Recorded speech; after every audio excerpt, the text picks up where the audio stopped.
Greetings and welcome to Spin a Yarn Live, the Tea Time Book Club and Crafting Crafting Circle.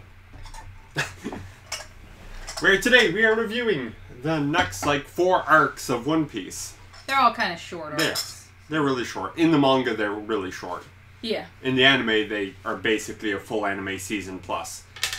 But yes, anyways, interact with stream by going to Twitter at #YarnItAll, or go to Reddit at r/SpinAYarnLive and go into the One Piece 6 discussion thread. Yeah, and go ahead and go in there. Let us know what you will be working on during this episode, and if you're drinking tea, what kind of tea are you drinking? What are we working on? Okay.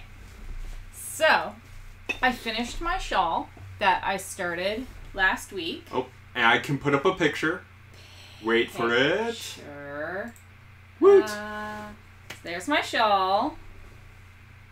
Right there. So yeah, you can see it's a lacy shawl with some garter stitch inlay in there. Really, it's from Ravelry.com. Reyna, R-E-Y-N-A, is the name of the pattern. Really simple. If it's if you're new at doing lace, it's a very easy pattern to follow. Very easy to memorize the pattern. It's just a series of yarn overs that knit two together on half of it, and then the other half is yarn over and slip, slip, knit down the line. And then, of course, the garter sections. So, really great lace practice with the fingering weight yarn. So, I finished that. So, now I'm just working on something that you've seen me work on before. You know, it's just kind of what I work on when I'm not doing other things. I am actually working on another project at the moment, but I don't want to show it until it's done. So now I'm just working on my long, thin scarf that I've been working on forever. Speaking of working on something forever. Yes, I am still on this. And at this point, nobody cares anymore. Well, nobody knows what it is yet. I mean, I know what it is, It's and true. I'll go ahead and say it's very cute, and it will be absolutely adorable, and I can't wait to have it, up here Yeah. when it's done. We also need to get some more of those shelves down here that we can bang our head into. Well, we don't want Osiris to bang his little Well, head. if we put it here, he can walk underneath them. Yeah, but his tail. And then we can do one right up there. Yep. Anyways. Osiris is a very happy kitty, so his tail is almost always very erect, which sometimes leads to things. Yeah. Yeah. Breakages. Yeah. But, you know, it's And I thought a Labrador's tail was dangerous, Oh my but, God. you know. So, let me just tell the story real quick. Uh-oh. Back at the apartment where we used to live, we had this, just regular coffee table in front of the television, and then a sofa, obviously. And so if we wanted to play something, this before we had a Wii or a PS4 or anything, or a Wii U or a PS4. So we had an N64, and we had an Xbox, or not an Xbox, No. PlayStation 2. PlayStation 2 and a GameCube. That's what I was thinking of. Ah. Box. So the GameCube. So all of those, their controllers have to be physically linked to the consoles, which means that we You would... kids and your Wi-Fi. Right. Or Bluetooth, whatever it is. Whatever, it's wireless. Your Blue-Fi. Your Y-tooth. Oh my god. Anyway, so we had, we had the cords, because everything was kind of a ways from the television, as it really should be. It was more than 6 feet. So we kind of had the cords draped over the coffee table for the controllers connected to the consoles. Well, since it was draped over the coffee table, we had food and drinks and stuff on the coffee table. And Osiris walks in front of the coffee table with his very happy, erect tail, and he just grabs the cord and pulls off one of the glasses and just breaks on the floor and all this And then, of course, he freaks out, runs away. He freaks out and runs away because of the loud noise and everything. And we're just like, oh. So we're very happy that he's a happy kitty. That's very good. But sometimes your little tail. You're a little too happy. Your little tail just gets you away. Little baby. Yes. Anyway, that was my exciting story. It was super exciting. But it shouldn't affect our shelf right there. And we need something behind us on the screen because it looks crap. It's just boring. Yeah. We'll get there eventually. So, tea. We have... So today, because I found it, because I had put it away, and forgot where it was. Oh, it was you! It was me. Okay, so... I was blamed for this last week. He was. And when we found it, I don't know, either on Sunday or the next day, or a couple hours later or whatever, I did say, I remember that. I had put it away. So this is just a tin I got at World Market, whatever. And I had some green tea in it that I got at Tiavana. A, Tiavana stopped carrying the same green tea, and then B, Tiavana kind of went kaput. Thank you very much, Starbucks. Anyways. So when we go to the Peacock Tea Lounge at the Georgia Renaissance Festival, which is where we got the English caramel, which is what we're enjoying today, it just comes in a bag, and you should not keep tea leaves just in a bag, especially if it cannot be sealed, like airtight sealed. So the bag wasn't. This has an airtight seal up here. So I was like, oh, well, I'll just clean out all the little fragments left over from the green tea, and I'll put the caramel in this one, and then I put it on the shelf, and it cleverly was disguised as green tea instead of English caramel, because when I went to look for it, I forgot. Now, isn't that one of the tins that you actually put the paper around? There's no paper in here. Oh, no. Oh, no. No. I got this from World Market. Yeah, I got this from World Market, and this is I had a bunch of soup cans that I cleaned out, and I just taped some paper that I like some scrapbooking paper like you get at Michael's or whatever. And yeah, some of it has text written on it, like in script. If you actually look at this, it's kanji. Yeah. But yeah, and I taped that around it, so those are kind of my decorative little tins that have usually like my knitting needles and long items sitting there. I did the same thing with some Pringles cans too. That's where we keep our incense, our long incense. I want a nice, pretty like rosewood box though to put the incense in. And I tried to find one when we were at the Renaissance Festival. They didn't really have any that I liked. So, Okay, so what are you working on? We actually... Ooh. I do have a text. I have an image. Uh-oh. Wait, what's your mom working on? That's a good question. I mean, one of our loyal viewers who's totally not related to either of us because we're not lame.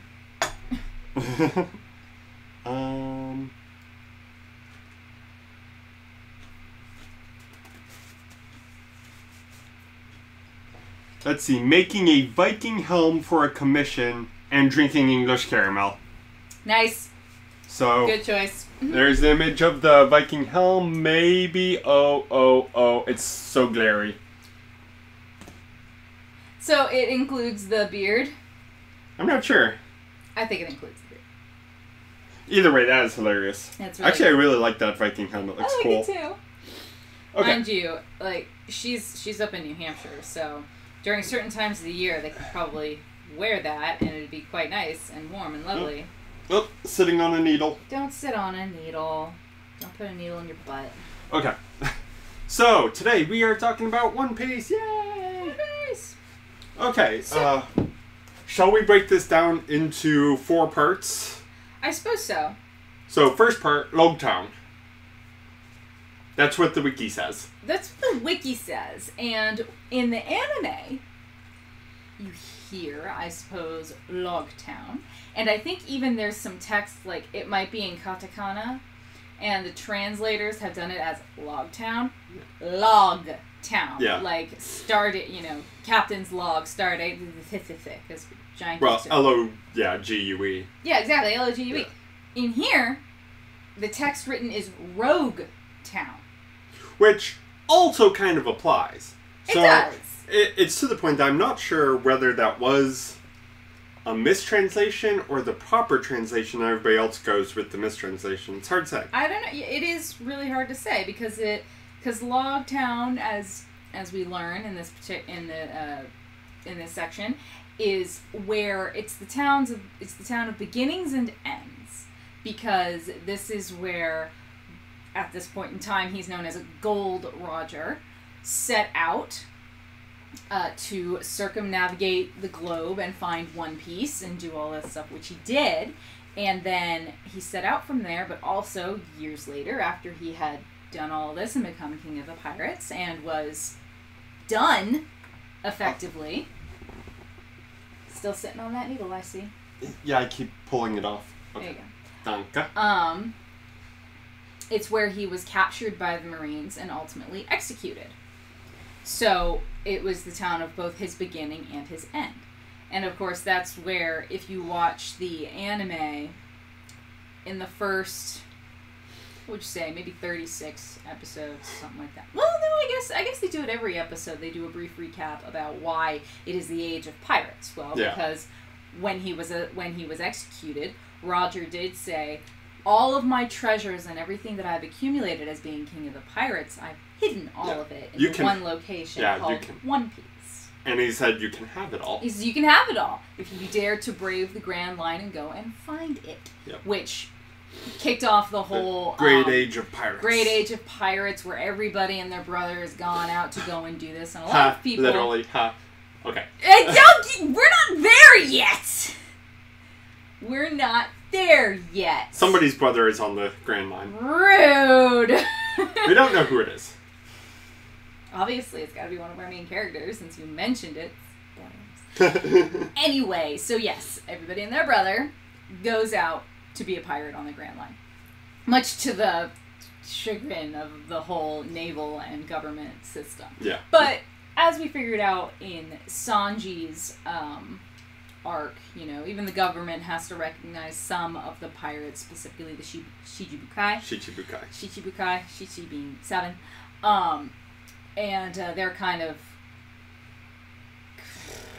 pirates that the government acknowledges, and as long as they maintain a certain amount of order in their territories, then it's kind of acceptable that they're doing what they're doing. Because they keep kind of other pirates down. Right. Mostly because they've amassed so much power that the reality is that if the world government tried to take down any of these pirates, they would encounter a lot of trouble. Not the least of which being some of the pirates have an alliance in among themselves. Yeah.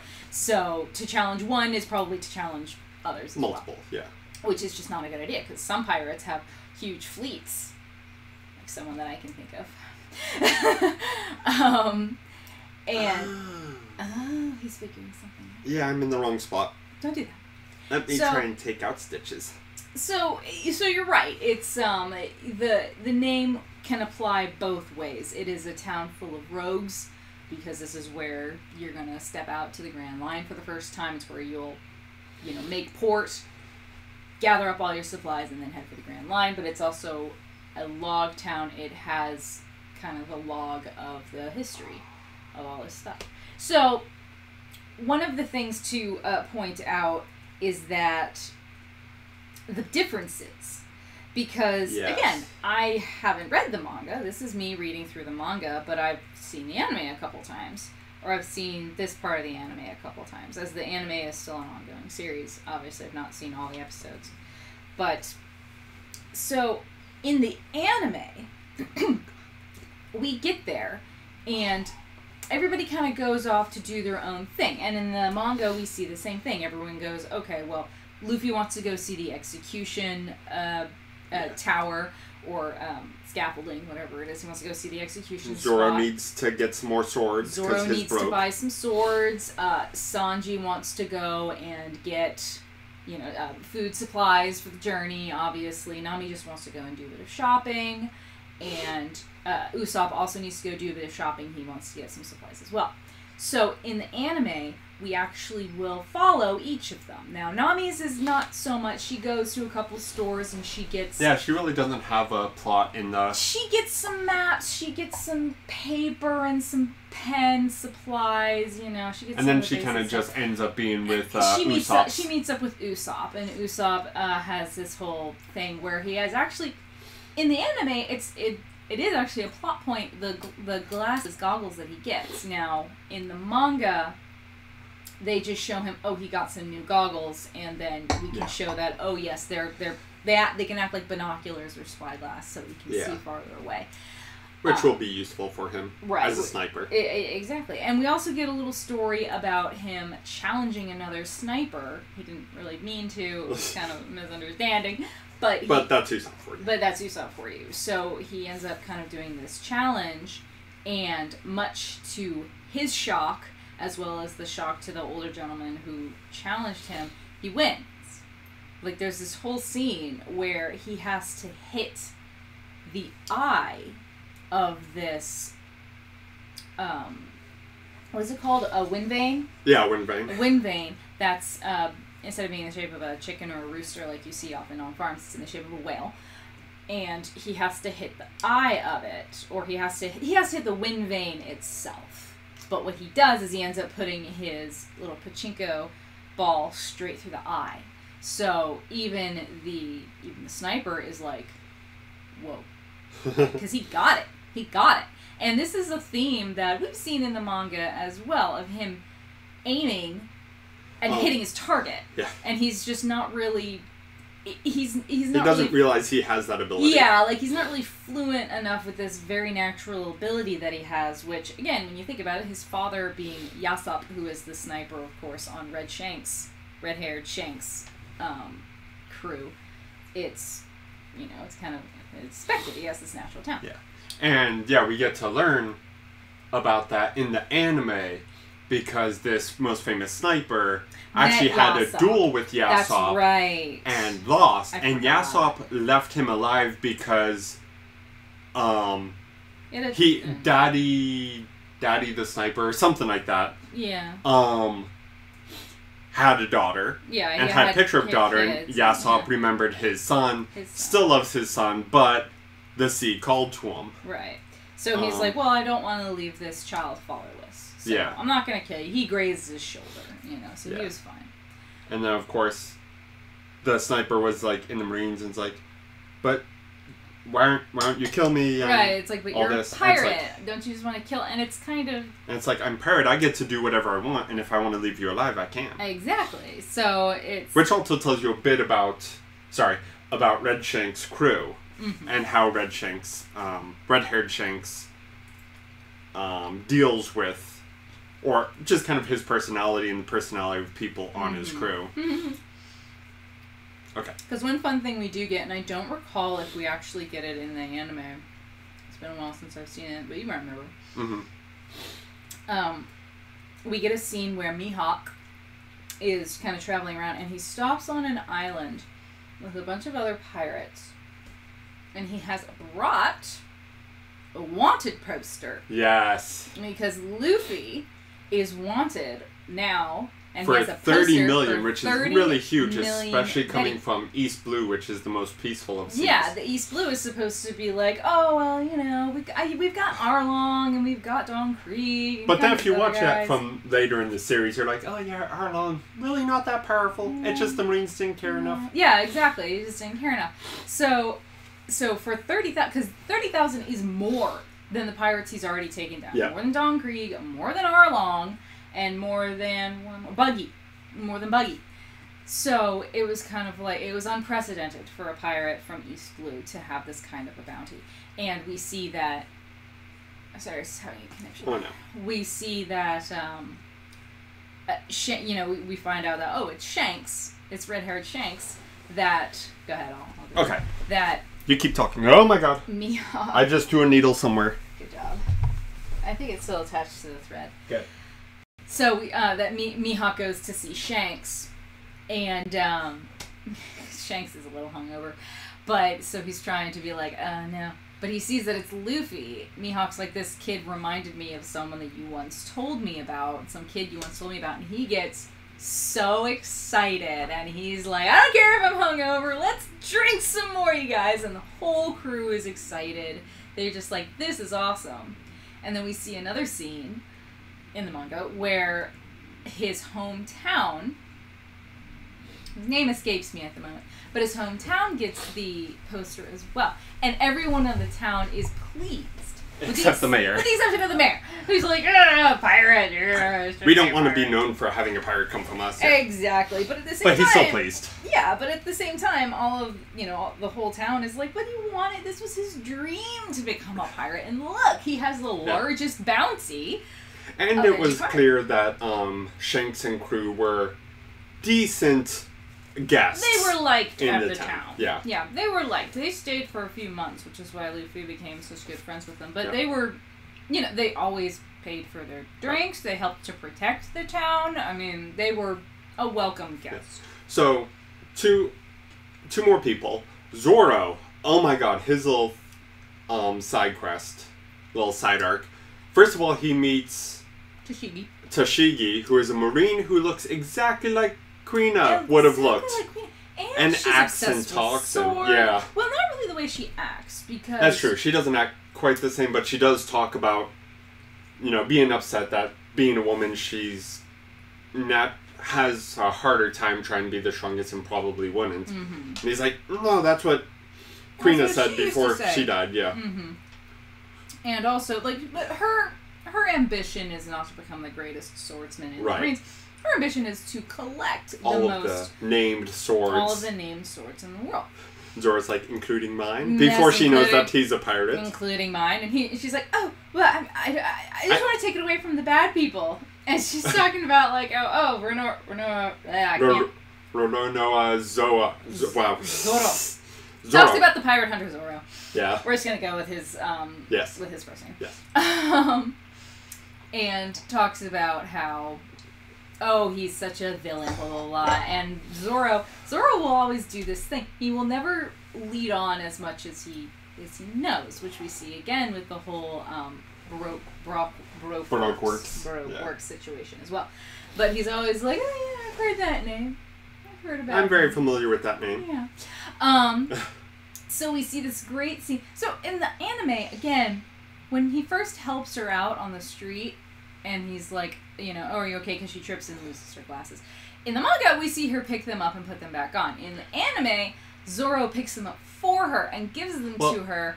But when she lifts her face up to say thank you, and he sees that she looks exactly like Quina, he clenches his fist and breaks them. Yeah. And she's like, ah! And he's like, oh! And so he has to, work at the Marines for a little bit. I think that's just to give him a little bit longer of an arc in the anime, because he was one of the only ones with an arc in the manga, so they needed to extend it a little bit. Though it does, it kind of works. But then we get this sword seller who tries to steal Zoro's sword by vastly underbuying it. Yeah. Or buying it for way less than it's worth. Because it's worth 10 million Betty. Yeah. Where he's like, I'll give you 600,000 for it. And Zoro's like, it is. Because he started off saying 100,000. Yeah. Or 200,000. Yeah, and Zoro's confused. He's like, I'm not going to sell this. Yeah, he's like, I don't know why you want my sword. Not because it's named, but, because it's Quina's. Well, he doesn't know it's named. Right. And then Tashigi until Tashigi comes in and tells him. And so then he's rummaging around the swords. The 50,000 berry. Yeah, remember, which is about equivalent to yen. Yen. So about $500, $400 to $500, and for a sword, that's cheap. For a sword that's supposed to be usable, yeah, with a folded blade, and everything. So that's what, when we say 50,000 and 300 million and all this kind of stuff. We're basically talking yen. They give it as yen in the same conversion, which about 100 yen is about $1, maybe. I think. Yeah, it changes all the time, but it fluctuates, but that's about right. So remove 2 decimal places and you're good. That's the easiest way. Yeah. So anyway, the scene in the manga is done, in my opinion, just as well as the scene in the anime, where he's looking at the sword and Tashigi recognizes it, and she goes to say its name, and the shopkeep is like, that blade, or Zoro is the one who is like, it's cursed. Or it's, he doesn't say cursed in the manga. He says, or it says it's evil or something like that. He says something else. It's, Paul. I'll find it. Anyway, I don't know if it's in that one. I think it might be this one. What is? They're out of Loguetown by the end of this book. Yeah, this is when they are leaving Loguetown. You're right. But in any case, he can tell that there's something off. Oh, in the American translation, it's this sword is bewitched. Bewitched. There we go. Bewitched. Yeah. I knew it was B something. I kept on thinking blessed, and I'm like, that is so not right. And then the shopkeep tells them about how it's cursed and how everybody who uses it dies, and it just loves blood too much. And all stuff. It's kind of like an Elder Wand. So he does, and I know some of you probably didn't read the manga or watch the anime, which is fine. But he does this thing where he flips this cursed sword up. He says, let's test it. This blade's curse against my luck. And we get this scene here. Let's see if I can get this folded out. He flips it up and sticks his arm out. And of course, it misses. It misses. Runs into the ground, and look how far down into the ground it goes. It goes almost all the way up to the tsuba, or hilt. So, yeah, that's sharp. It is so sharp, and he's like, I will take this blade. I agree with the shopkeeper's reaction, which is to fall flat on my butt in shock and horror. In the anime, it's also done because it has the music going along as well, and also makes it pretty intense. And then the slow-mo, when it shows the blade. Yeah. Flip over so that the back of the blade, which is not sharpened, a katana blade is only sharpened on one side. Yeah. An example of it. They can't see that. No, you cannot see Yuki. So the back of the blade just like curves over his arm. And then goes down. So all that together, as fun as it is, Zoro is also a master swordsman. He could have manipulated it. I would not have put it past him to manipulate that. And because he already knows that Tashigi is looking for Pirate Hunter Zoro. Right. And would try and get the sword from him. So I think there is a little bit of... Please put the warmer back on. Yes. A little bit of manipulation just to push the reputation. Not just his, but again... He's now part of Luffy's crew, so his reputation going up is pushing Luffy's. Yeah, it hinges because as they said, if I'm going to be the swordsman of the Pirate King, well, I have to be the best swordsman in the world. Yeah. And Luffy says, I would be embarrassed if you were anything less. Yeah. Oh, it's just, I mean, again, to know of Japanese culture the way we do, the line is an extremely powerful one. Anyways. And Zoro's awesome sauce. So anyway. Zoro's awesome. So that's Zoro's arc. So that's Zoro's little arc. And then we've got Sanji who's going shopping, and he gets a bluefin elephant. What did it? Tuna. Thank you. Elephant tuna. Which actually has like an elephant nose. It's got like a trunk and everything. It's very silly. But so again, it's short. He sees it at the marketplace and he goes, "This is the most unusual fish I've ever seen. I want it because as a chef, it's a challenge." And then he and Usopp run into each other with Nami, and then they head back to the port because the weather's turning bad. But in the anime, he gets a whole little mini arc, which I don't care about too much. Yeah, it's like an episode, if that. He gets into a cook-off. He enters into a cooking contest in which the prize is the bluefin elephant tuna, which he wants. So he's like, all I have to do is outcook all of these people. All right. But he comes across this female chef who is... She's so awesome. I love her. So she's very funny. Yeah. But, do we have a comment? Yeah, going back to the Shichibukai, talking about IRL pirates, the privateers were the pirates that were sanctioned by a government. Yep. So yeah, they're basically the privateers of the One Piece, the Shichibukai. And to be fair, Oda-sensei did actually do quite a bit of research into the real-life pirates. To the point that some of the little side things or in question answers and whatnot, he'll actually talk about real life pirates. And how some of his characters are based off of real life pirates. But, so the one good line about the anime he loves this pun. Is it's a really good pun. Because Ichi is 1, Ni is 2, and San is 3. So Usopp sees him and says, Ichiji, Niji, Sanjay! Which actually, oh my god. To say G is it a reference to time. So Ichiji is 1 o'clock. Yeah. Niji is 2 o'clock. Sanji is 3 o'clock. So he's just making a joke about his name sounding like 3 o'clock. Yeah. And it's like... That's so good. Now, I don't think no spoilers, but that comes up later. Much later. Yes. Anyways. Yes. So no spoilers. That's so, the point. I'm not a big fan. Now, the one person I want to talk about in Loguetown, before we move out of Loguetown, We're not out of Loguetown. I still haven't mentioned Nami and how we get her. She comes out of the store, and immediately upon going out of the store, she kind of looks up. She goes, "Ooh, barometric pressure has changed. A storm is coming." Yeah. And so this is kind of a little hint, or not really. Like, we already know a little bit, but yeah, she's good at predicting weather. Really in tune with the weather. But this really comes into effect because when you get onto the Grand Line, the idea is that everything is so wild and chaotic, you can never possibly predict it. And, I'm not saying that even now where we are, she's able to predict it, but she gets really, really good at it. Yeah. And that's obviously a survival technique. So another thing that doesn't happen, because in the anime, Luffy goes off to look at the Executioner's platform. Now in the anime, he gets lost along the way, and he finds himself in this to give bar. time for everyone else's plots to happen. Right. It's got to all link together. But he goes down into this bar, and this guy is there, and he's like, "Oh, this is not a place for children," because bear in mind Luffy is only 17. And the kid's like, "Oh, I don't really drink anyway. I just want to see the Executioner's platform where Gold Roger died. Where the king of the pirates was killed." And he talks about how he's going to be king of the pirates. And the way he says it, just his confidence, the way he's just like matter of fact, of course I'm going to be king of the pirates. The bartender realizes that in the anime there's a brief flash.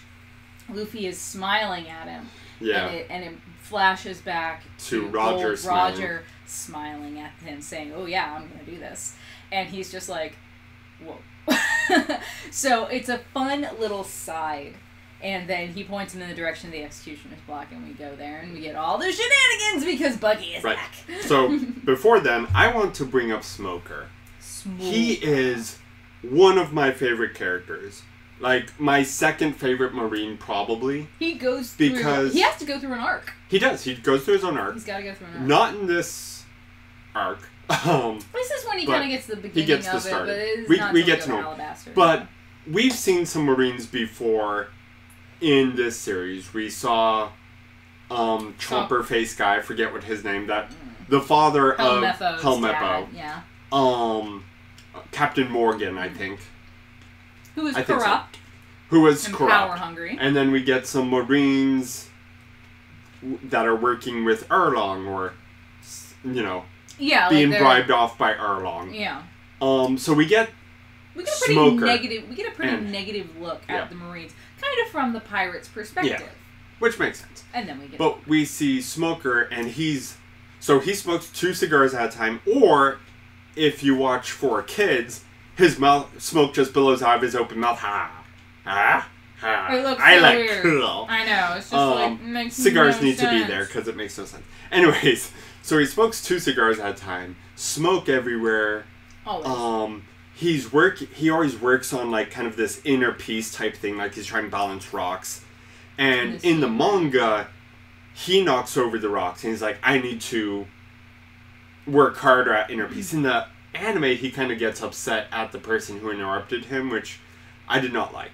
Huh. But yeah, in the manga, it's very clear that it was his inner peace that was failing when he learned news of Luffy coming. He was like, oh, so, I need to work on that. Yeah.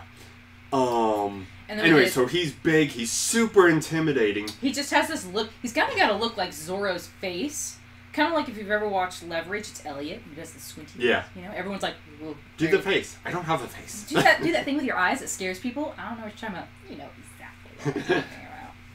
So yeah, we get the scene of the little girl. And then the little girl runs into him. She's so excited because she has cream. three scoops. She's like, ah! And she runs into him and smashes the ice cream all over his pants. And so, of course, as a reader of a pirate manga, we're expecting this to go bad. We're expecting this to be the whole, this is how evil he is and why he needs to be beat up. But no, he apologizes for his pants eating the ice cream. My pants ate up your ice cream. And then he gives her money to get, like, try 5 scoops. Yeah, he's like, try 5 And he's so sweet. He's just such a nice guy. This is one of the cases where... We've got a good Marine. He's not corrupt. Good Marine. He's not corrupt. He just wants to follow the letter of the law. He wants to... Well, the letter of the law. He might bend the laws a little bit when he goes to catch the bad guys. But that's the point. He wants to catch the bad guys. And he believes in right and wrong and his view of right and wrong. Mm-hmm. And believes that the Marines are the best way to enforce that. Mm-hmm. And he's just such a really good character. And he's lovable. Mm-hmm. Even though he's kind of an antagonist for this, and we'll see him later. We will see him later. Because here's the big thing. He's a captain, right? And he has a devil fruit ability. He does. Here's the big thing. And he's a, what's his type called? Logia? No, I thought that was the animal type. Yeah, you're right. That's... Paramecia is what is just the weird things. Is that Luffy? Or is Luffy the same? No, Luffy is Paramecia. Yeah, technically Luffy is Paramecia. So, in any case, what he is he's able to turn his body into smoke. Yeah. Hence the name Smoker. Yeah. You know, they're not trying to be very, you know... Well, there's no undertones, overtones, it's just, yeah. There you go. But that's the thing about him. Because he's made of smoke, it's kind of like the situation with Luffy, where... You can cut Luffy, but you can't hurt him with a bludgeoning object. So because this is, supposed to take place in kind of roughly an 1800s kind of situation, the guns shoot. The bullets are they have a particular name, but they're the little balls. They're like ball bearings. So because they don't have a point, Luffy will often just bounce them back. A cannonball is the same. That's not going to affect him. You can hit him with a club, but it's not going to do much. But a sharp object, something with a point, a knife or a dagger or like a mace or something like that, that will pierce his skin and thus hurt him. So with Smoker, you can't really hit him.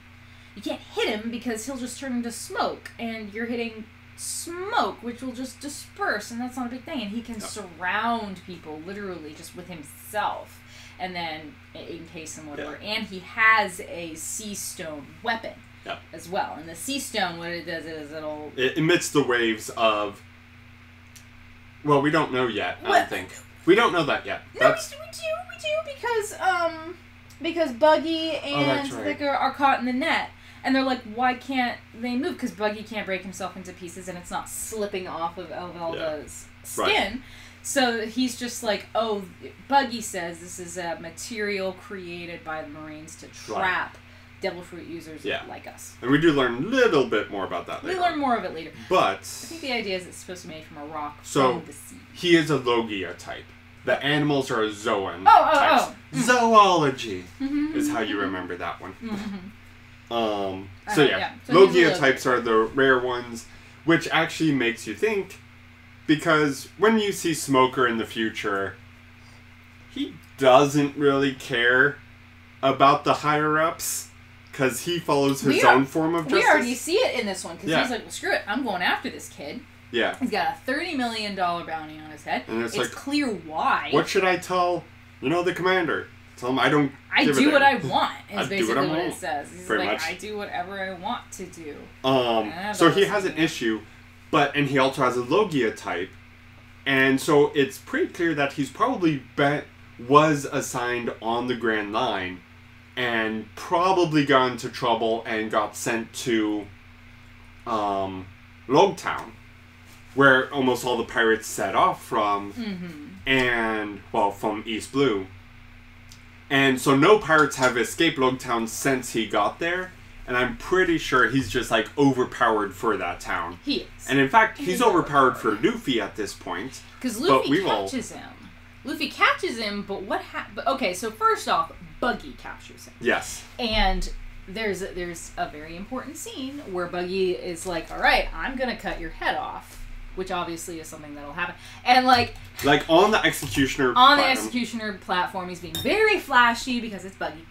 And in the anime, it's done very well. And, you know, Luffy is just kind of like, I'm sorry, I don't want to do it again. Yeah. Please don't kill me. Like, all this stuff. Like, because he doesn't really know how to react to being captured and not being able to get out. He's just like, oh, I'm sorry, I don't want to die. But it's almost like sarcastic, oh, I'm sorry, I don't want to die, please let me go. And that just infuriates Buggy even further. It does. And so Buggy raises the sword, and in the anime it's done really well because the storm is coming, and overcast billows in. You're gonna say what he says, right? Yeah. Yeah. And you know, Zoro and Sanji are fighting their way to him. Yeah, like everyone's like, oh, we're gonna get in the way of these guys, you know, whatever, and then of course they get the crap kicked out of them or sliced out of them, you know, whatever. The fighters are breaking through to get to their captain. And, you know, Buggy raises the sword and we can see static, like lightning kind of coming off the metal a little bit. And it's coming down and Luffy's like, Zoro, Sanji, you know, Usopp, Nami, Warui, which means I'm sorry, but Shinde, which means I'm dead. Yeah. And he is smiling and he's waving. He's like, I'm dead. Sorry. Yeah. And Smoker's just, because that's exactly what Roger did. Well, it's exactly sort of. He smiled when he died. He was smiling when he died, when he was executed. And that'll come up in the future. It'll come up later. We'll bring some more about that, but that's a big plot point. Big one. And as the sword descends, lightning strikes the platform. Now, Luffy's made of rubber, so whatever. Yeah. He's self-insulated, so he's cool. He's fine. Whatever. But of course, you know, Buggy's just, you know, he's just, the anime is just so good. I love the way it's done with the sound effects and everything. So that's really cool. Luffy escapes. But Luffy's fine. But the big thing is him apologizing to his crew with a big smile on his face, saying, "I'm dead." Yeah. So he doesn't die. He's like, "Yay, I'm not dead. That's cool." And then they run away. Come on, you know. And then Smoker's chasing them. He gets kind of into a battle with Smoker and realizes he cannot win because he cannot touch Smoker, and Smoker can hold him down. Mm-hmm. But so then Smoker's about to bring out his weapon, which with the sea stone, so he can hold him still. But then his arm gets grabbed by this very suspicious person. Who's named Dragon. Tattoo on his face. Yeah, he goes, "Oh, Dragon." You know, I'm gonna say it with the accent because I always watch the anime in Japanese. He goes, "Oh, why would you save him, Dragon?" He's just like, let's just say, "I'm curious," or is that what he says? I don't know. It's something to that line. It's something to that effect of, "Oh, I want to." It's something that when you're watching it live, you're like, "This will come up later," and I want to know why. And you're looking at it, you're like, "What?" Like, who is this person? What's happening? And we'll talk more when we find out more. We'll talk more about him. But there's another thing, and it's everything having in the anime, it's done a little bit better. Yeah. But when the idea, and we still don't even know, even where we are in the anime and the manga now, which is 895 chapters down the road or whatever it is, we're still not sure about this. But the implication could be that Dragon brought the storm. And maybe that's like his ability, that he can control it, and that's maybe the bolt of lightning, he literally sent it down on Buggy to stop him killing Luffy. And which would also help explain why it was kind of a weaker lightning, because Buggy survives. Right, yeah, Buggy's fine. He's fine. I mean, I guess there are people who survive lightning strikes, but... Yeah, but then also when Dragon is holding the weapon down, all the soldiers who are in the alleyway who are coming to help get blown back, all the way back to the courtyard where the executioner platform is. And so the implication might be that Dragon has some sort of control over the elements of wind and rain. Like a storm devil fruit or something. Something to do with it. Now, we'll see later technology that enables somebody to create similar weather patterns, but it's through tech. It's not through a devil fruit. So we'll see. It's hard to say, yeah. We'll see what happens with this. But yeah, it's kind of like maybe Dragon has this ability. But for the moment, this is all we get to see. And Luffy doesn't even get to see him. Oh. So, you know, because Smoker's like, why are you here? And Luffy's like, what? Who? What's going on? You know, because his face is down on the ground. He's like, I don't know what's going on. But it doesn't matter because whoever it is has freed him, and Zoro and Sanji are like, let's go! And he's like, okay, run away and run back to the ship so that they can get out. So there are a lot of... so really, the main comparison with Loguetown, at the very least, is that in the manga it's way shorter. It's only like half. It's really only we get half the main plot plot points, but we don't get like, the big thing we miss is Usopp's story. Other than that, pretty much everything is touched on. Mm-hmm. And Usopp's story is a big one. It's a big one. But so I was telling Paul, I like to think that with the anime, which of course Oda Sensei has he's the producer or whatever of the anime. I'd like to think that now that he has more time and more resources with so many animators and whatever, he's able to expand the stories in a way that he wanted. So I'd like to think that... Yeah, whereas when he was doing the manga, he probably just wanted to get to the Grand Line. Yeah. Set some stuff up and then get to the Grand Line and then thinks of things later as they're about to do the anime. It's like, we should expand this. Yeah, this would be good to expand upon. So speaking of the Grand Line, Reverse Mountain. Reverse Mountain. We leave. It's a mountain that's in reverse. Well, actually, the mountain is regular, but it's the canals. The canals run up the mountain, converge at the top, and then come down in one major stream into the Grand Line. The Grand Line heading east. Which is why, so no matter what ocean you start in, when you go up Reverse Mountain, you end up in the Grand Line. We also get a little thing about, why can't you just sail directly into the Grand Line as you were? And we do get the calm belt. We are in the calm belt for a moment. Which, where there's absolutely no wind, like no currents. No current, which for whatever reason creates a fabulous breeding ground for what in the manga they refer to as Neptunian. Yeah, go with Sea Kings. Yeah. In the anime they just call them Sea Kings, which is what they are. They're huge sea monsters. Which is like what bit Shank's arm off would be like a tiny one, if it even counts as sea. I think it did. And then Moo was like a little baby Sea King. He was a Sea King too, but these guys are like huge. So we get a brief thing of, this is why not everyone can just get into the Grand Line, because you got the calm belt, which means you can't unless you row half an ocean. Which most people are not willing to do. Yeah, you're probably not going to get there because the Sea King won't eat you. The only reason the Sea Kings didn't get them this time is that they didn't even really notice them because it was so small compared to the Sea King. Now, in the anime, the Sea Kings are fighting over the boat and want to eat everybody. Yeah. But so anyway, so we go up Reverse Mountain and we come down and there's a slight problem. There's a wall in the way.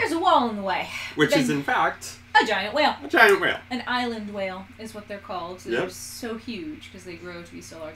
And so we get, we're going to speed things along just a little bit because it's already like 4:50, almost 4:50. So anyway, Laboon. We get Laboon. So Laboon is very important. He will be mentioned later. He'll be mentioned later. But we get this kind of heartfelt, again in the anime, it's very touching because you get the flashback with the music and the voice acting, and it's kind of like, they left and they didn't come back. Yeah, pirates left him, didn't come back.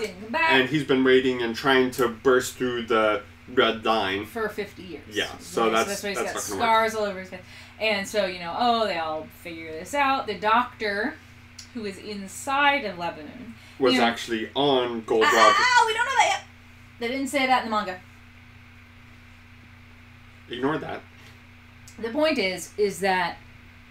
he says, yes, I was even a doctor on a ship for a while. And Luffy says, hey, be a doctor on our ship. And he's like, I'm a little old for that. That's not going to happen. And at the very end, when they've left Laboon and have gone on their merry way, he says, this kid might just have, or he says something to the effect of, maybe this kid might be able to do it. Roger. He says Roger. Which, it's kind of like, is it in reference to Jolly Roger, or maybe it is Gold Roger? The implication being that just maybe because he was on the ship, he was a medic, a doctor on a ship for a while, on a pirate ship, and so it's like, maybe he was the doctor on Gold Roger's ship.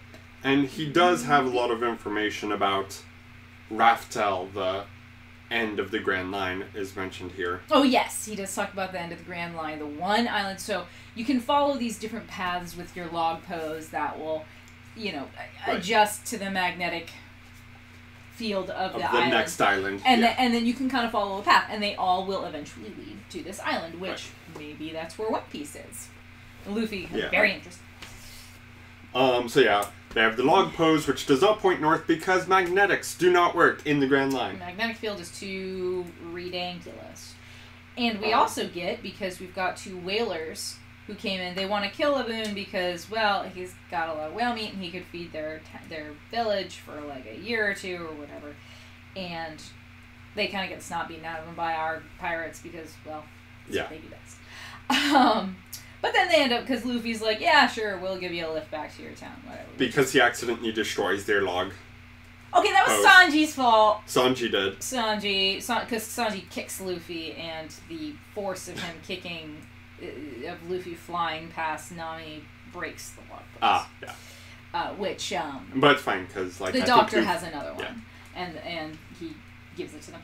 So, Luffy is like, yeah, we'll give you a lift back to your town. So they're sailing to Misty Peak, and all this crap happens. Because I think they get a choice at the very beginning, don't they? Because I know at a later point of which island to first go to from where they're... Reverse man. Yeah. I don't know. Well, in any case, we've got Mr. Nine and Miss Wednesday. And we saw Miss Friday and Mr. 13, who were supposed to dispatch them because they didn't return in time or whatever. And so we see a scene of all this stuff happens. It's snowing, and then it's spring, and then there's a storm, and their boat somehow got turned around 180 degrees, and all this stuff, and the navigator is just wearing herself so thin. Nami is trying to get everything to work. Their rudder breaks, or their, what do they call it? Their tail, something, the thing that steers the rudder, it breaks. And, all this stuff is happening, and Zoro is sleeping on deck and cannot be woken. And Nami gets so pissed off. But so when he wakes up, he's like, oh, these two are on their ship, and he looks at them. And he goes, so you're Mr. 9 and Miss Wednesday. And the two of them are visibly very nervous when Zoro starts looking at them. And he's like, your names kind of stick out in my mind a little bit. And then Nami comes and smacks him on the top of the head because she's like, we did, why didn't you wake up? And all this stuff. But we get just this little thing. Yeah. Little thing of Zoro is like, And they're like, But we also kind of see that because it's kind of implied now, and then you see more of the implications later, but generally Zoro is the one who keeps watch at night, and he trains at night. So a lot of the days he's sleeping. It's true. I mean, that is why he sleeps during the day. He takes a bunch of cat naps because he's usually watching at night and he's training at night. Yeah. Which is true. But so we sail on to Misty Peak. And at this point, I will confess that I didn't get a chance to finish reading the manga. Okay. So we can go pretty quick through it. But so we can go pretty quick because I remember what happened in the anime. So, they arrive on Misty Peak and everyone's like, pirates! We love pirates! Now Come remember, party with us! We're not supposed to be doing summaries on this channel. Yeah, I know, but this is a fun, it's fun, Okay. oh, come. It takes Nami so long for them to drink her under the table. She won't. She can hold her liquor, which is really surprising. You're like, but then it makes sense. She's been with Arlong's crew, a pirate crew, since she was, what, like 7? Exactly. So, yeah, so it's funny, but she's such a small woman, whatever. And so everyone passes out through the excitement of the day. And so then it's revealed, Misty Peak is a town full of assassins. Yep. And here's the thing, is that the reason Mr. Nine and Miss Wednesday were so nervous, and the reason that Zoro kind of knew who they were, was that he had received an invitation to join Broke Works, which is the name of their assassination organization, because he is such an effective pirate hunter, and of course is fabulous with swords. So he knew what was going on, because he remembered receiving an invitation. Yeah.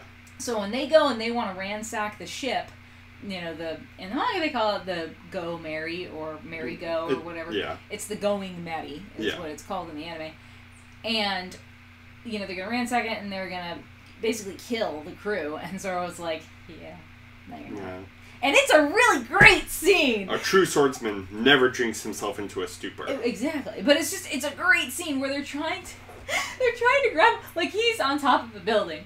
And he's like, oh, well, I can't let you kill my friends, blah, blah, blah. And everyone's like, oh my god, shoot him! And then he's gone. And they're like, what? Where did he go? And then we get a little scene of him also kind of looking. And he's like, I wonder where he went! And everyone's like, ah! And it's really funny. Do you want to fight?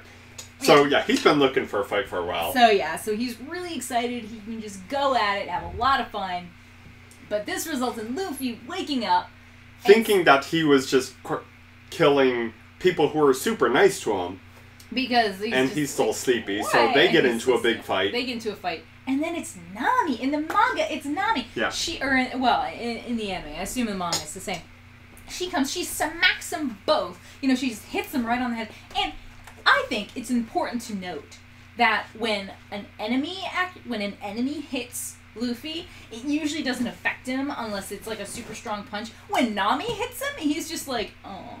Like a bump will appear on his head. And I'm just sitting here going, why? Why is it she gets it? She's allowed to smack around her captain, but it just makes it funny. In any case, we learn, of course, that Miss Wednesday is Princess Vivi of Alabaster. She's only doing this because she's trying to figure out what is going on. Who is the boss of Broke Works? Because Broke Works is trying to take over her kingdom. Trying to take over her kingdom. And but her father, super subtly. Yeah, her father is not really aware of what's going on. She's a princess. The father is the king. It's not just a, ooh, I'm so cute, let me stay princess title. No, her father is alive. He's the king. She's the princess. And she needs... This isn't Disney. It's not Disney. It's so not Disney. Or some other things. Oh, God, it's not Disney.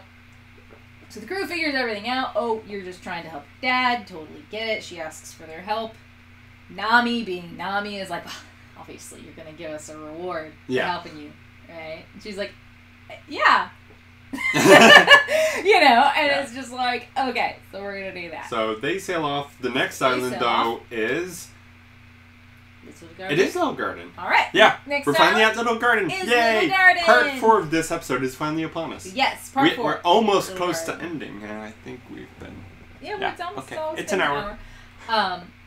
So yes, we are at Little Garden, and the funny thing about Little Garden is that its inhabitants are really freaking big. Because we have, they first notice, oh wow, there's such huge animals that are around. And it's basically a prehistoric dinosaur island. There's dinosaur stuff and all this. And then a volcano erupts 3 times or whatever it is, and 2 rather large individuals decide to start fighting. We have seen our first encounter of true giants. Yep. So we have these huge giants, and they're fighting. They can't remember what they're fighting about. In the anime, there's a flashback. It leads back to actually what Zoro and Sanji were fighting about when they first got on the island.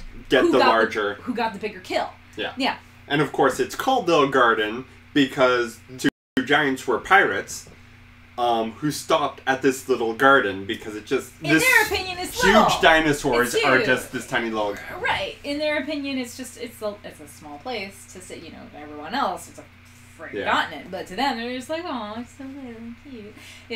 So, we get them. We get a little bit of drama with them because Mr. 3 is there along with Miss Paint. Yeah, that's the one on the front. I can't remember. Yeah. But the point is, we get more Broke Works. Yep. Popping up to come and take care of them. So Mr. 3 and his partner are actually very interesting because he can produce things. His body is made of wax, and he can produce sculptures and whatever with the wax. And then she is an extremely skilled painter who can bring images to life with her paint. So she paints their sculptures to make them look extremely realistic, or for them to do certain things, like she's painting different kanji on the back of Luffy that will make him tired, or sad, or completely enraged, or, all this stuff. And in the anime, it makes for a very silly couple of scenes. But we also get, big thing, is Sanji, who's kind of wandering around looking for ingredients and herbs and all this kind of stuff. We start to see the beginnings of Sanji is very much a fighter, obviously. He can kick the crap out of anybody. But we also see he's one of the main strategists. And if he's not there during the fighting for an extended period of time, you should be worried. Suspicious. You should be like, where is he and what's he doing? So, Mr. 3 and Miss Little Paint Girl, they see all of the crew with the exception of Sanji.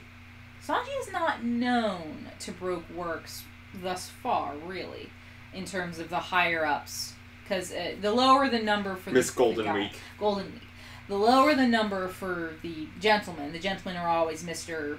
3, 4, whatever. And then the women, their names have to do with Days of the Week. Days of the Week, or Golden Week, or Miss Holiday, or All Sunday, or whatever. The lower the number, the higher rank you are. So Mr. 1, or 0? Mr. 0. 0. Mr. 0 is the big, who is this who's pulling all the strings and all that jazz. So Sanji comes across a house made of wax in the middle of the jungle. And he goes in, he's looking around, he's like, this is weird. And the Denden Mushi, the little snail thingy, starts ringing. And he picks it up, and being a smartass, he picks it up and he goes, hey, this is... Well, I won't say what he says because it's supposed to be fairly family-friendly, even though I have a potty now. Let's just say he says, this is a crappy restaurant. This is a crappy restaurant. What do you want? And it's Mr. 0 on the other line. And he thinks Sanji is Mr. 3, which is hilarious because San 3. Right. So it's kind of like, So he's not wrong, I guess. But in any case, so he talks to Sanji saying, oh, has this person been eliminated? Have you gotten the princess? Blah, blah, blah. Basically giving Sanji a lot of information. And Sanji's like, oh, yeah. Yeah, no, we took care of the Straw Hat Pirates. They're gone. Princess is dead. Yep. And basically does this and then hangs up. And it's just like, okay. So this is one of the first instances we see of Sanji being more on the information gathering side and kind of strategically working out what should be done next and formulating a plan.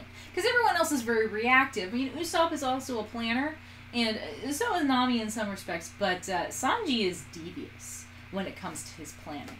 And there's a reason for that. But in any case, it's very interesting. And it's a lot of fun. So we end this particular... A good one is when the wax is coming down and it's going to turn them into sculptures, and Zoro's like, you guys are going to regret it if you don't strike a pose and look as cool as I do. Yeah. And then they're like, we can't move. And he's like, yep, told you. Should have struck a pose. Yep. Stuff. And that's after he was thinking about cutting off his legs, and it's like, I can cut off your legs too if you want. Cut off your legs. And they're like, what now? And he's like, alright, fine, well, we better strike a pose. Yeah. We also get another case of Usopp winning a fight, I think against, like, Mr. 4 or 5?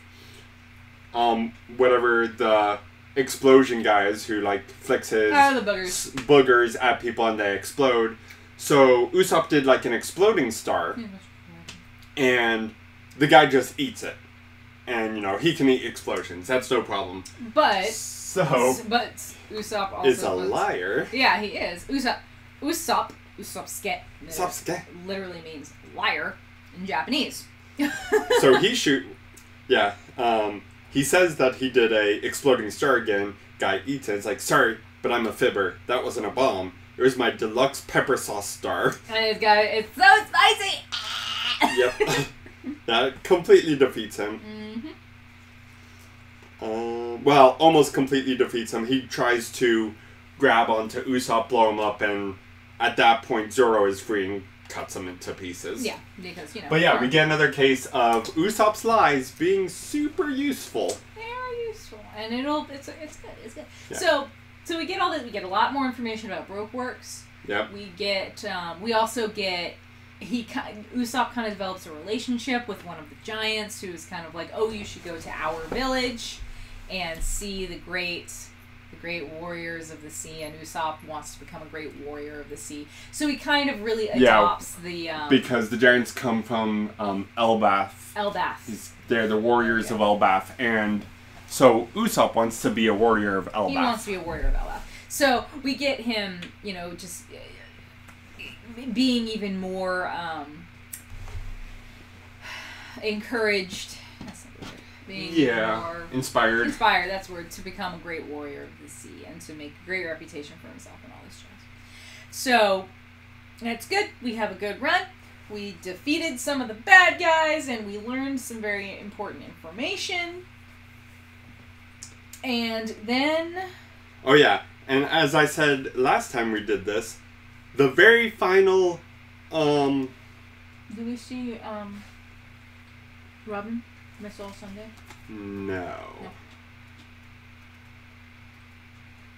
We get a little bit of backstory for Eevee. For Vivi. Excuse me, Vivi. Eevee. She's now a Pokemon. Oh, I was thinking... Eva. Smoker and Toshigi do overhear communication from Sanji and Mr. Zero. It's broken up, so they don't really get, but they know something's happening at Alabasta. And then the final scene is Nami. The very final scene freak out. Is this passed out Nami because she is sick. She is. So we're gonna pick up from there for next episode. Kind of a little bit of a little bit of a thing because she is completely passed out. She's got a really high fever. She can't do her job. Yeah. Well, let's be honest, on the high seas, she's the one keeping everyone alive. Yeah. So, it's a bit of a situation, but it's also kind of a very clarifying point of, we really shouldn't continue without a physician on board. Yeah. Don't give spoilers for next episode. All we know is that she just fell down. We did get a really quick preview of, we don't know who that is yet, but it's Bon Clay. And we don't know who it is yet. Why'd you say his name? That one's fine. Mr. 2. Mr. 2? Yeah. He's Mr. 2. And on his back has the hiragana and kanji for Okama Do. Do being the way, like Bushido is the way of the warrior. Or Taekwondo. Okama is a somewhat, it could be derogatory, it sometimes may have been adopted, but includes gay people, cross-dressers, like, it just groups all of them, so, yeah, that's bad. But Bon Clay goes all in on this. He's proud. He's kind of like an executive transvestite. Eddie Izzard, like an executive transvestite. An executive transvestite, but he's... but what's funny... Okay, so it doesn't actually say what it is in here. I think it says a little later on. I think it's in this version. Let's see if we...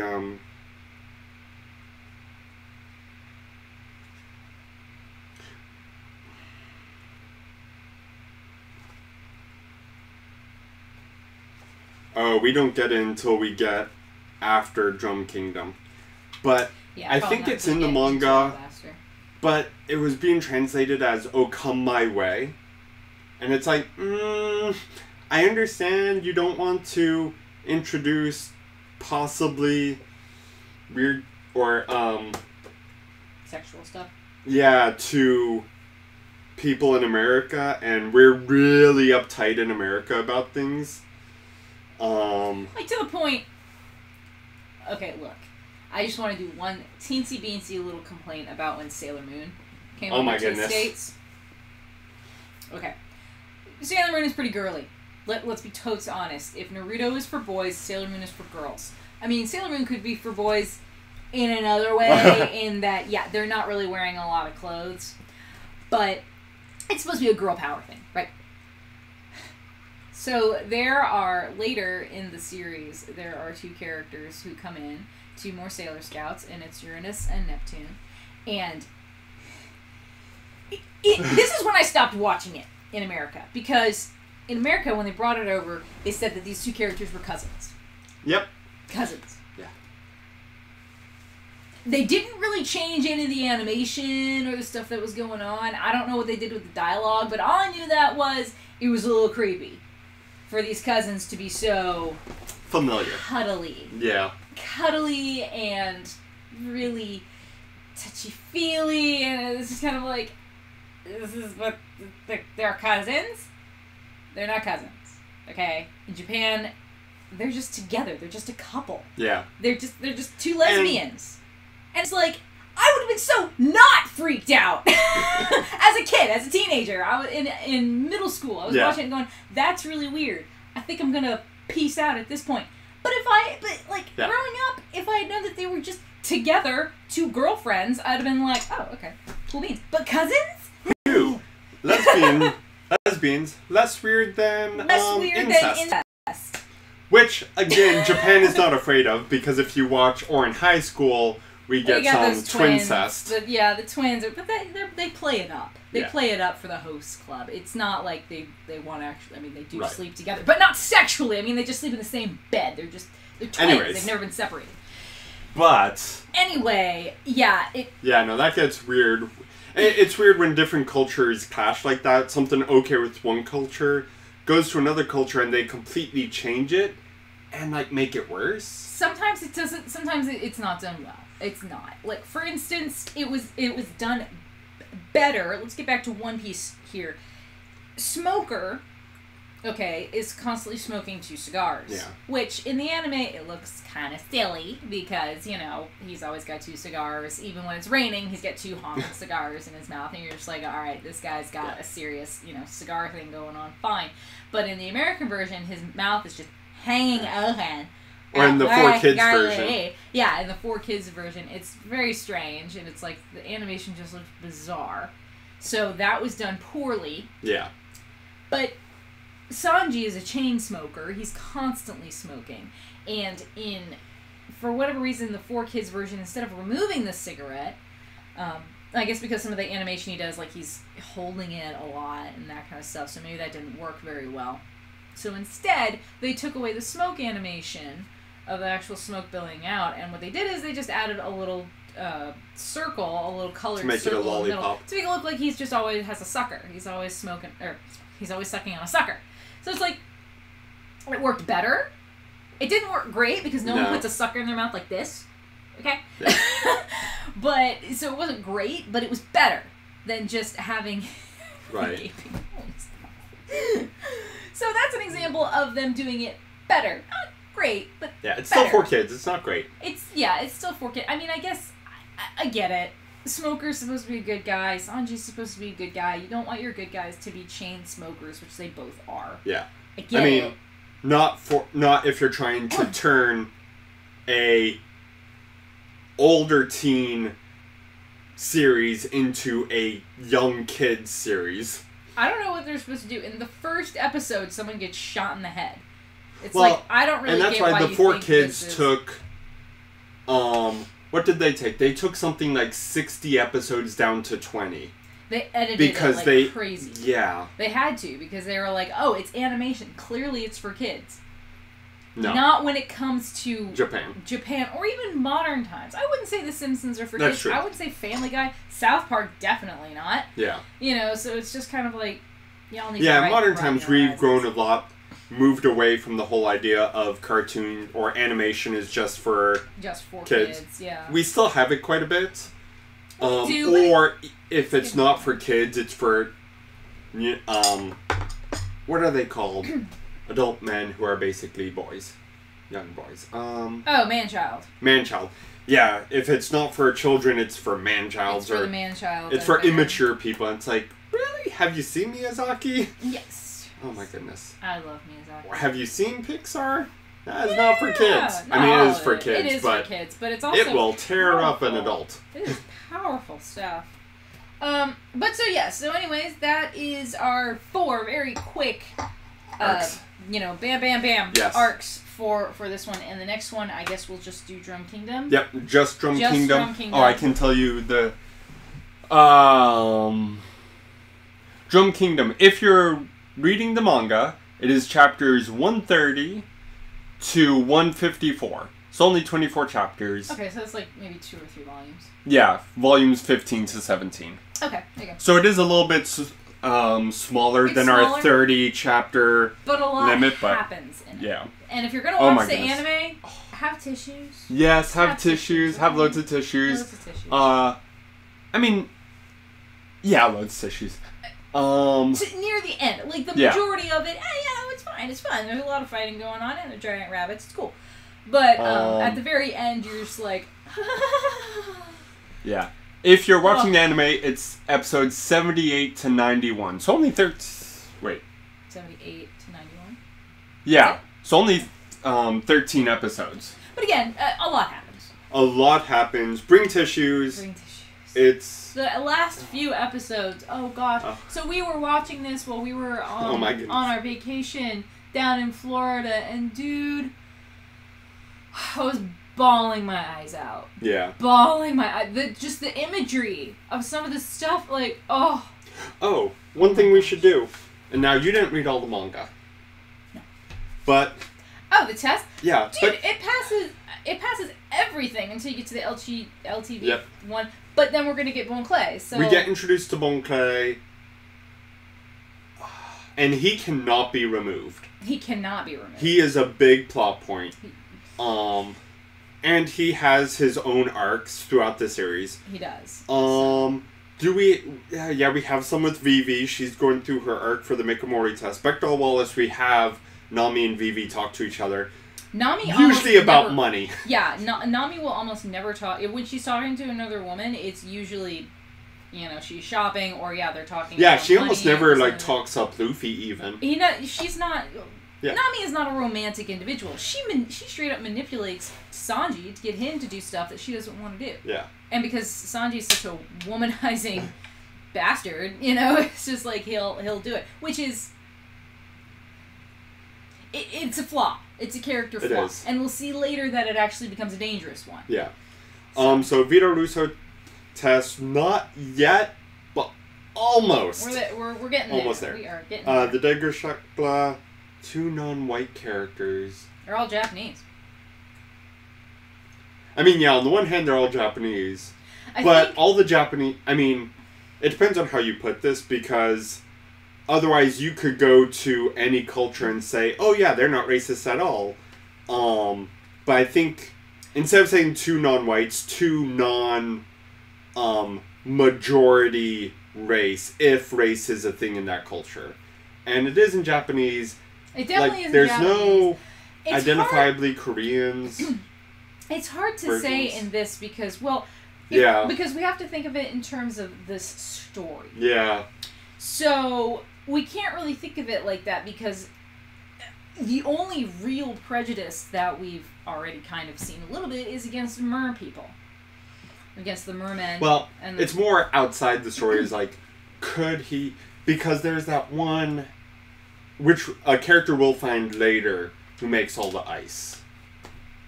Turns the sea to ice. The guy who rides his bicycle? Yes. Because isn't he... Oh no, I think he just has a fro. Or is he black? I mean, some of the, we did Mr. 4 or 5, Explodey Dude. He's black. No. Yeah, he is. He's in the anime. Oh, it's really hard to tell in the manga. Yeah, the manga's in black and white, and, shading is tricky. You can't even tell in the manga, because in the anime, Usopp is dark. He's dark-skinned. He's slightly darker, yeah. He is. I would describe him as tanned, where everyone else has kind of the Japanese kind of thing. Yeah. And Zoro is also dark, but he's not like... It looks like Usopp, that's just his inherited skin tone. Kind of like how my skin tone has olive green undertones because I'm Cuban. And, you have more of a pinky undertone because, well, you're white. Yeah. You're English. Yeah, so in the manga, it's hard to tell. But yeah, from Mr. 5, it's Mr. 5. Because he has a big 5 next to him. Yeah, no, he's black. Yeah. Yeah, in the anime, he's black. Now, he is... And a lot of people at Misty Peak, there was that one woman, she's black. She's big and muscly and all that stuff. She's black. So, really... There's some, but they don't really have... Oh, you're posting. The prejudice lies with the mermen. Yeah. That's in universe. That doesn't count for these tests. Oh. Okay. Just because your in-universe characters have prejudices and do things, that doesn't really... Because you can... It's like, What's-his-face's Cameron's Avatar. Not Avatar Last Airbender, which would... James Cameron. Which the animation was far better than either of the movies. But, no, James Cameron's with the blue people. It's a lot of white people and blue people. That doesn't actually make it not be... I don't think it's a lot of white people. I think it's military. But I think they have it's this race. But... It's a stand-in for, like, native peoples around all the world. It's but Pocahontas in space. It's basically Pocahontas in space, and it doesn't really treat them particularly well. I haven't seen the movie, so it's hard to say. I haven't seen But no, could the author have put more diversity in the cast, just kind of as characters, as opposed to dealing with race inside it? Well, as of right now, again, the only real person who has any sort of color is Usopp. He's got curly-ish hair, as if it's African American in a way. His lips are distinctly the way. And then he gets in a fight with Mr. 5. They do talk, and it's not about white people. I mean, that one, if you get to two non-Japanese people talking about something other than race, this kind of falls apart when we go into other cultures for those reasons. It also kind of falls apart when you go into animation. Yeah, I think. It's kind of harder. Yeah. And then same thing where they're not magic. Those kind of pass as long as... There's like if Usopp talks to someone who's not obviously or not assumed Japanese race, not Japanese citizen, but Japanese race-ish, then it kind of works. Luffy and Nami, their faces are more of the traditional, these are Japanese individuals. Yeah. Because Robin is not. She is not. Yeah, she's kind of drawn in a her American, eyes are, I wouldn't Western, say. No? I would almost. French? No. Sorry. I would call Robin Indian. Like from India. Really? The shape of her eyes, I would say she's Indian. And then we don't know with Brooke, which is later. We don't know. Yeah. For reasons. But he might have been black. Yeah. But yeah, it's hard. In animation, it's really hard. Right. The way Luffy is drawn, the main character and the hero, he is drawn very Japanese. His hair, his eyes, his face, he is distinctly Japanese. Sanji is not. I would say Sanji is white. Zoro is. Because I would say Zoro is Japanese. Not just because of the clothes, but we see a very similar structure in a lot of... And it's hard because we are not like in Japan and seeing all the illustrations of things. We don't know exactly how the subtle things that make different races in Japanese animation. Yeah. So that's kind of a non-starter for... It's like 5:20. Yeah. 5:25. We should probably wrap it up. In any case. Okay. Next week. Or not next week. Next week we will be traveling. So next week we're not the week after that. The week after that, which apparently I just put my calendar up real quick. Yep. So the 24th we will not be here. So we'll see y'all again on the 1st. Okay. July 1st. And I haven't scheduled anything, So again, we're just going by the seat of our pants. We're going to do something really quick. The little myth marker. This is my second favorite myths book. I know. It's falling apart a little bit. It's old. Second favorite myth book. Yeah, it was purchased in '87. Old book. Yeah. Falling apart. Oh, was your mom showing? So we'll do that one. Second favorite. I have. It's one of those that I feel like it could really annoy you with some of the characters.